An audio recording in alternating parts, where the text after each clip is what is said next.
Our next speaker is Luc Tayart de Borms, who has long been associated with the King Baudouin Foundation and whose writing certainly had a big impact on me when I was writing Philanthrocapitalism, although I'm not sure he'd want to claim any responsibility for any of my conclusions. So Luc, over to you.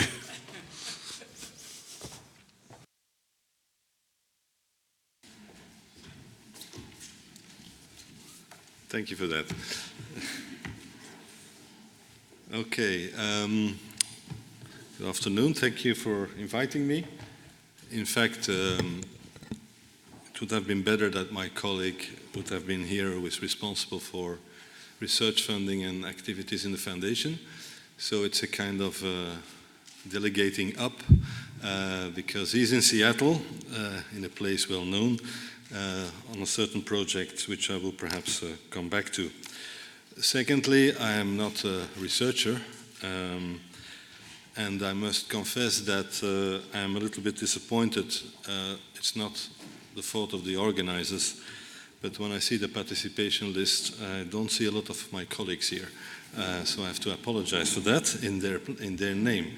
Perhaps there's only 20% here. Now, I'm, as Matthew told in a nice way, I'm an old crocodile, old dinosaur in the philanthropic sector.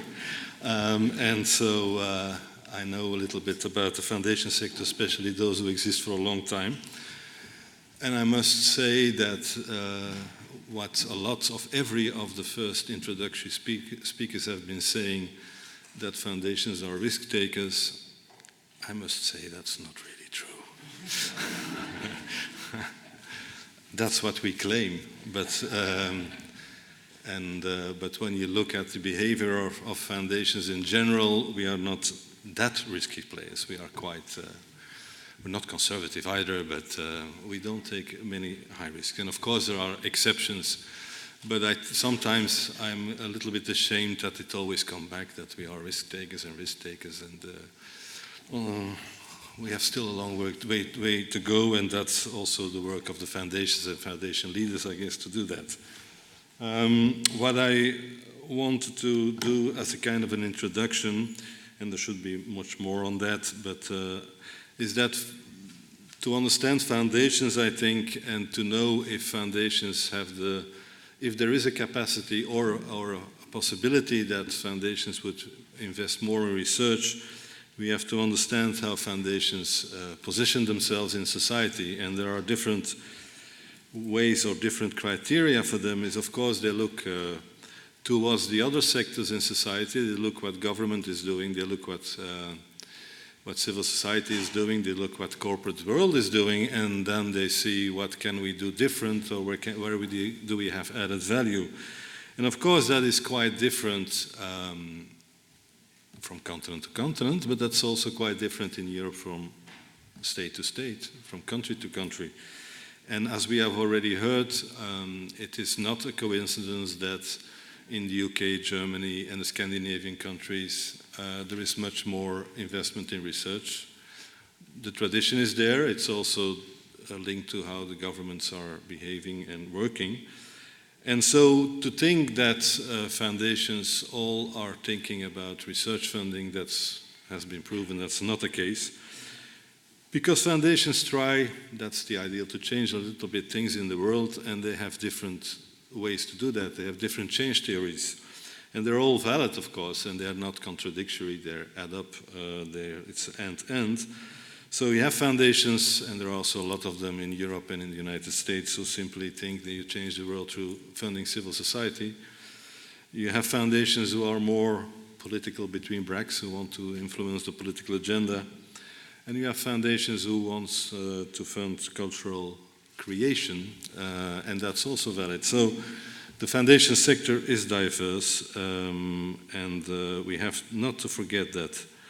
Of course, what's also important, and we always look at the bigger players and are sometimes frustrated in Europe, but I think, as has been said also, we should not be too ashamed. We have very big players in research.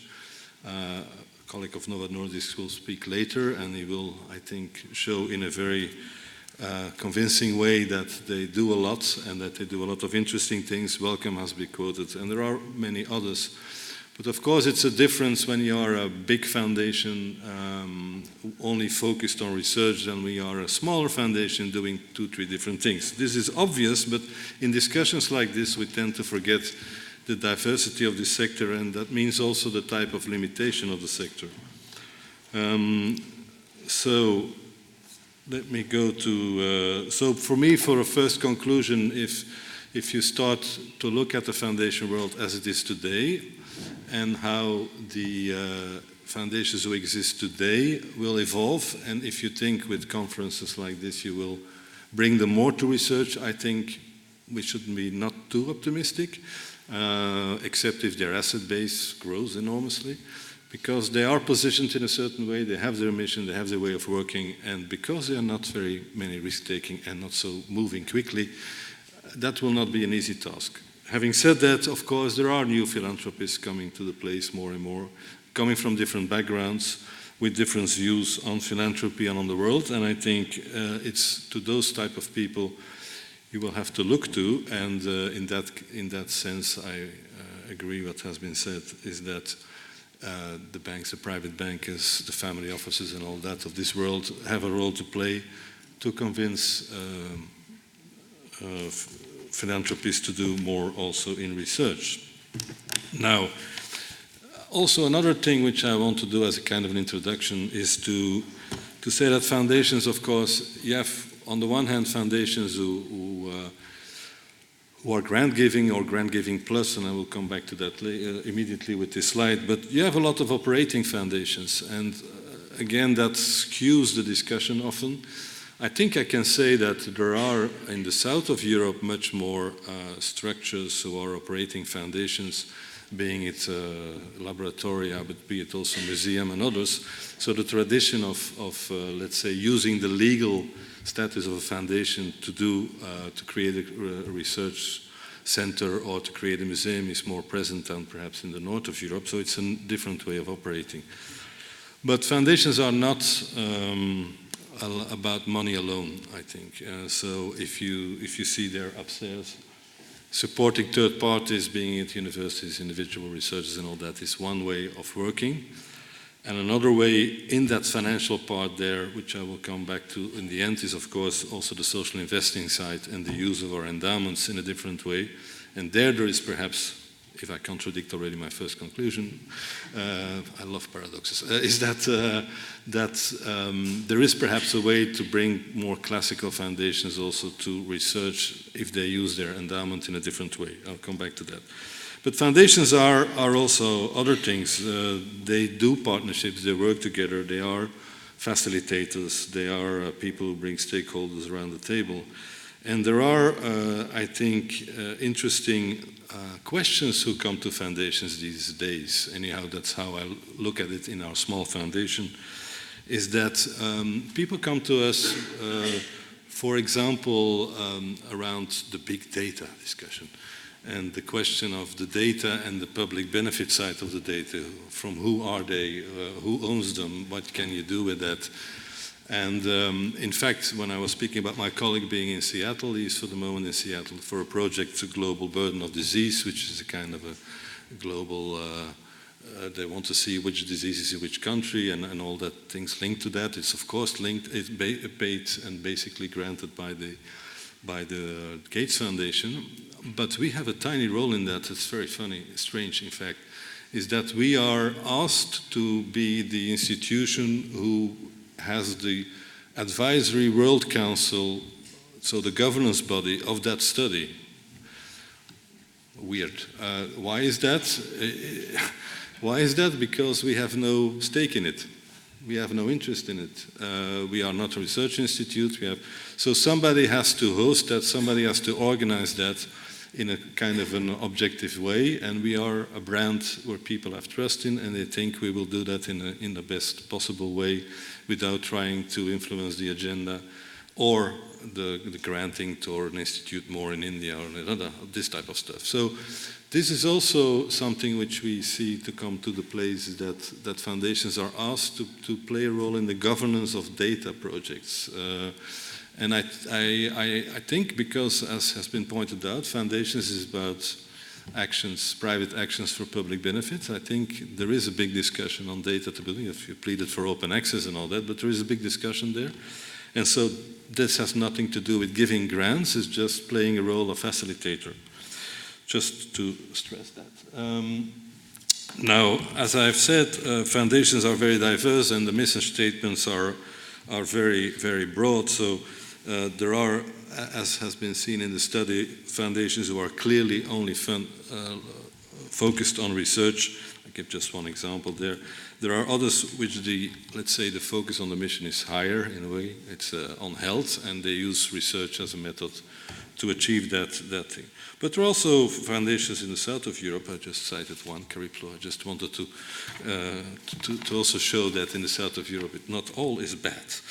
The discussion, of course, when you speak about applied and fundamental research, foundations are looking to the impact they can have. And that can be a discussion with people in the research sector, because they say you cannot influence our agenda. You cannot say, we want this, we would like to look at you at this or this or have.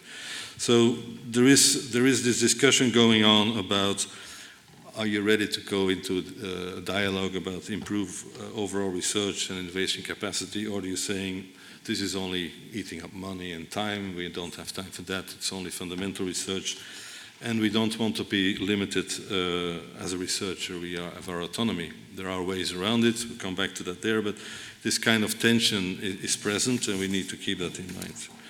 Now, if you look at the foundations, we have not looked at it yet, so I will go over it. In the study, clearly it also comes there. What are foundations funding, in fact? They fund career development, unmet needs, innovative research process, research and innovation, I come back to it all, technology transfer, and then the last point is social innovation. It's quite obvious, it has been said, individual funding is present, career development is important. There are even foundations, I think there's one foundation in the UK who are funding research from professors who are not longer active but still want to continue, have reached an age. I'm not pointing out anything, but who can continue their research and not funded anymore by the university. They just fund retired professors. It's just very niche, but I don't know if you still can call it career development, but it's an interesting way of looking at things. It's not elderly care, I think. Of course, that has been said on underfunded areas. Clearly, of course, in the south, you have all the neglected tropical diseases. You have the rare diseases. There will be somebody from Belgium tomorrow talking about that also. Just to say again, not only about money, on the rare diseases side, we got the mission from the Belgian Minister of Health to make the plan for Belgium on rare diseases and to bring all the stakeholders together from the corporate sector to the research sector and all that. And we continue now to be a kind of a convening place on that issue. And we have many different funds which we got through requests, who are working on the rare diseases side, and which obviously is an issue where the industry, for understandable reasons, doesn't invest because there are so few clients.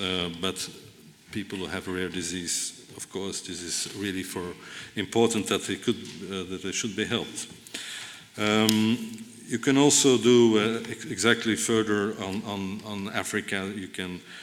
There's a lot to do there, I think, and there you see there has been spoke also about collaboration between foundations, which doesn't exist enough. The same, it also has to do with the egos, but there is work together. I think Volkswagen does that with other foundations. So foundations start to work together in other places, and that's a good sign.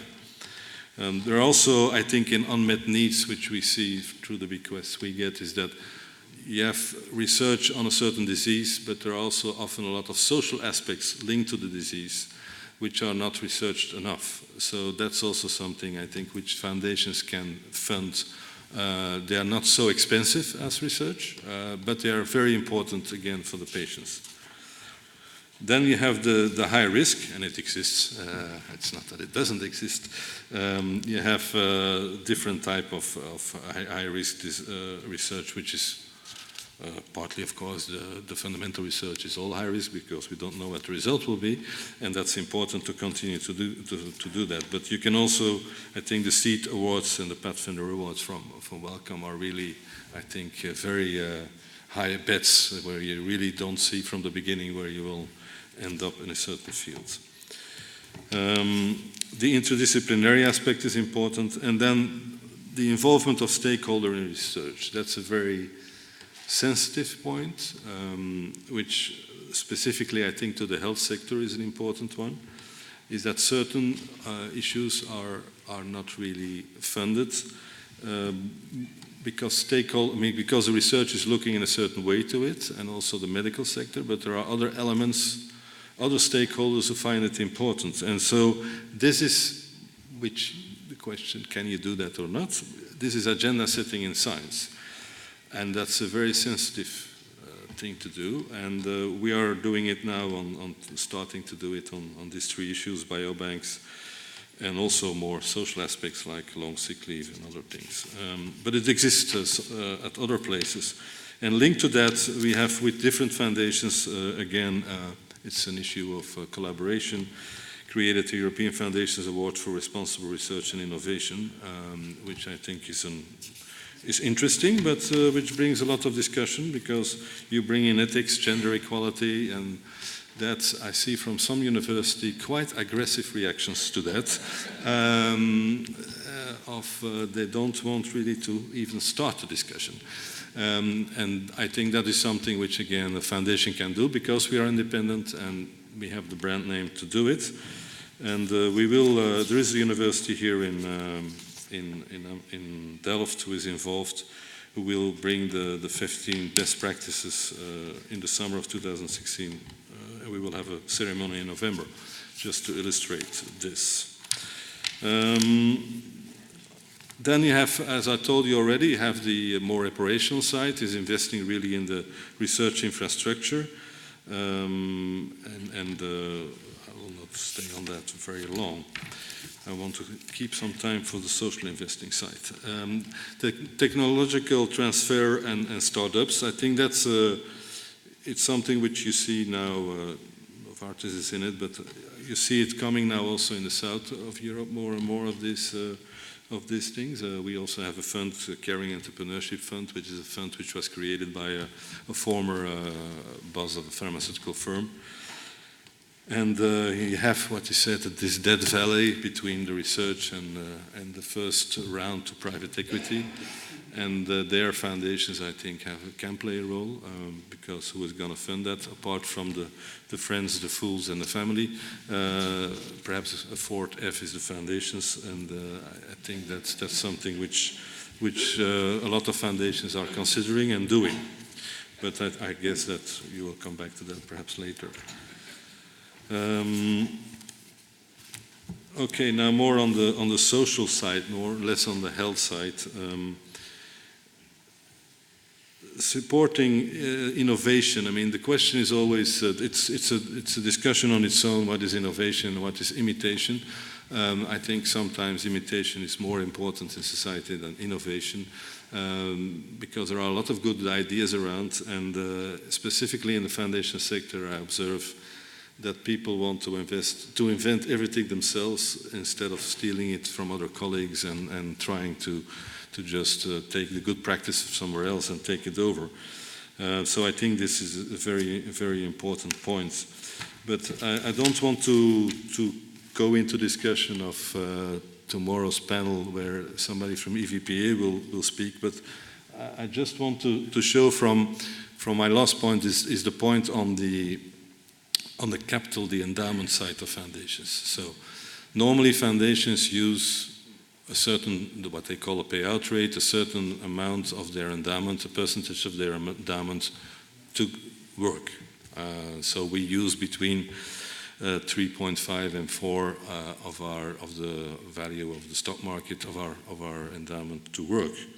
But of course, we have the endowment itself, and which is invested in a classical way, more or less classical way, in equities, in bonds, and all that.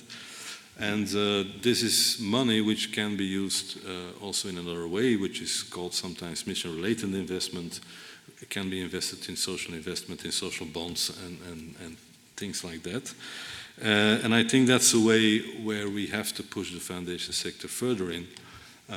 Not that we have to push them to do that in 100% of their endowment. I think the risk would be too high. But a certain percentage must be possible. Especially these days, I think it's not difficult to take the decision because of from bonds you cannot have any return anyhow, and the cash costs you money, so it's better to use it in another way. So this type of initiatives, of course, in this economic and financial context, has some advantages, and people are looking at it in a more positive way than that they would do when we are in a different financial environment. We have to keep that in mind. Also, people who are invest from family offices and all that, they are listening in a more open way to this type of things in this financial context that they will do in another financial context. So the opportunity in a way is now. But I think it's something we have to go really further in. And the foundations, I think, should dare, although my skepticism by observation on the risk-taking side of foundations, to take there the more risk-taking part. Because on the social impact discussion, you have the discussion about social first or finance first, and there are a lot of funds which are combining social and finance, but at the end of the day, they will anyhow give more positive on the finance, which is fine when it's transparent. But I don't think that's the type of investment that foundations should go in. They should go to the really risky side. And so in our strategic plan, it has been said that we are ready to go into funds where we lose maximum 20%, to just give a kind of an idea, to lose 20% and to have maximum 3% return, because there is also in the social impact investing a lot of myths created about a possible return, and I think that creates also a bias towards finance first and not to social first. So that's something which for us anyhow as foundations, when we give a grant, it's 100% loss. So if I get 80% back, it's still good. Again, you cannot do everything like that, but there has to be more reflection and discussion around that. Now, on investing in companies, in startups, and I just want to give one warning, and it's a kind of thing of the Commission, but it's not the DG research, it's more the DG competition, is that we have to pay attention, though, by giving money to private companies, because there has been a case from a German firm who went to the court in Luxembourg to say, well, this is unfair competition. We got money which was tax deducted you got money from a tax deducted money, and then we didn't get that, so we have in a way, it's unfair to us. And so the foundation had to change its ways to function. So it's something I never hear, it's something I didn't study, but it's something I think we should keep in mind, because otherwise we could be trapped in a way we don't want to. So, I think foundations and the philanthropic sector, especially the newcomers, will bring a lot of new money to the sector, but it will be basically the newcomers, I think, and the ones who are there will continue to do very good and excellent work. We can do let's say, the institutionalized philanthropy, the ones who are there.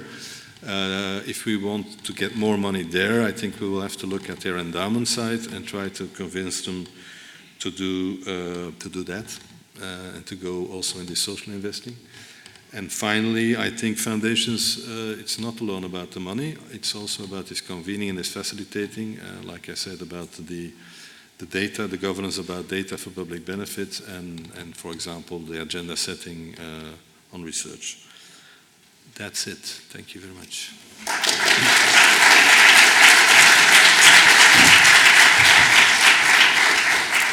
So, Luc, one question from me and maybe one or two from the audience. I mean, you talk about this problem of risk, in the established foundations. Why is it so hard to create a more risk-taking culture in those foundations? And as you think about perhaps inspiring a change in how endowments are used to support more risky activities, what do we need to do to at least change the culture there? Because if I certainly look at American foundations, it's easier to get the program officers to think about impact investing than it is to get the endowments. Often they're very traditional conservative forces within the foundation. Do you want to use the mic? Sorry. Well, there is a general trend which I hate, but which I observe after the financial crisis, is that we have really come into what I call an audit society, and which also has flown over to the boards of a lot of foundations, is that,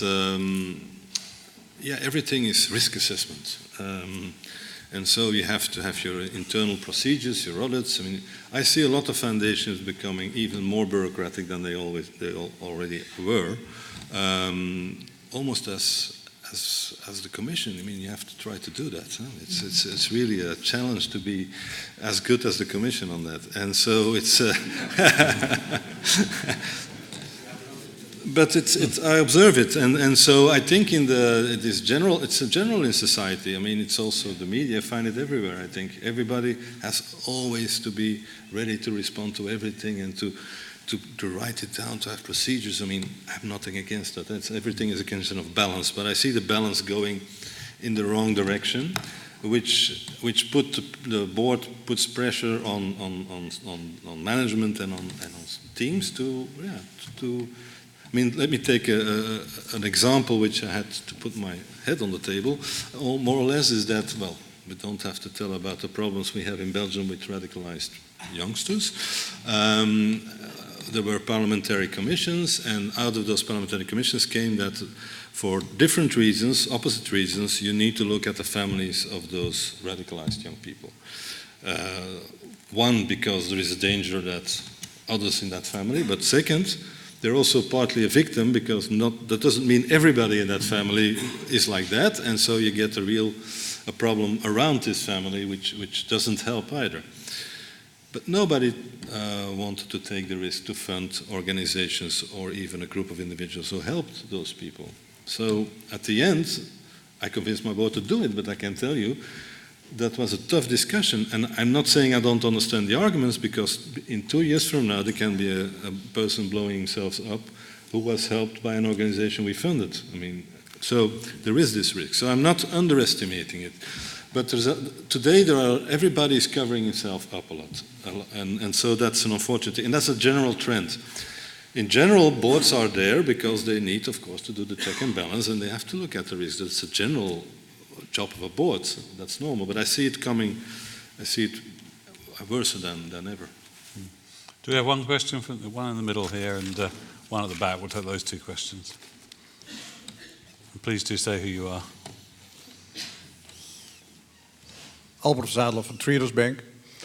You mentioned that, quite rightly saying that there is also a trend on impact accounting in the foundations world these days. So you have to show impact to validate your reason of being. On the other hand, would you go so far that this impact measurement and the strive for impact for clear outcomes would actually go against the project, funding projects, maybe research, where the outcome is quite uncertain? Well, that's also an issue in its own impact. Again, it's about balance. That's the easy answer. And I think that, again, there also sometimes it's going too much in one direction, that you will only fund something where you can show impact, not only impact in general, but impact within the 3-4 years, something like that. I mean, to use a kind of a ridiculous example, but the foundation who funded Obama to go to study, I don't know where, he had only 30-40 years later, he saw his impact. So, I mean, there is the issue and then there is the issue of impact of the allocation, the attribution of impact. Because as a foundation, it will be very pretentious, it exists, that you think it's always your own foundation who made that difference. So I think it's a general answer. I come back more specific. I think it is important to look to impact. Otherwise, it's all about what you feel, and it's not serious. And you need to show that your money is used in a correct way. But it cannot go too much in one direction either. And you have, but it's a conscious decision at a certain moment. At a certain moment, you have to say, we don't know what the impact will be, but it's a kind of like in fundamental research. It's like that. And if we don't do that anymore, we will not have innovations or completely new things out of the box. So, but it has to be a conscious decision. And some people want to put everything in the impact and everything in the impact return, and that's, I think, ridiculous. It's not realistic. Okay, there was one person in the middle. You're done? Okay. Great. Well, Luc, thank you very much. Really wise counsel from your many, many years of experience in the sector.